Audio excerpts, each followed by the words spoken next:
robíš?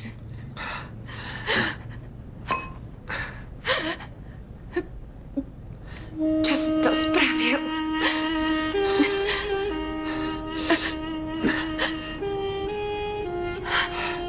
Toto je tvoja cnosť.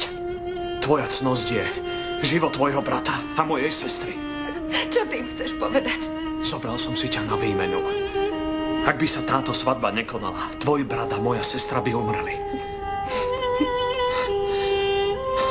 V tomto kraji žijeme podľa starých zvykov.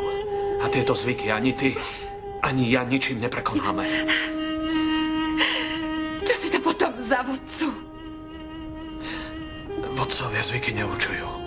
Iba ich dodržiavajú. Nepustíš ma však.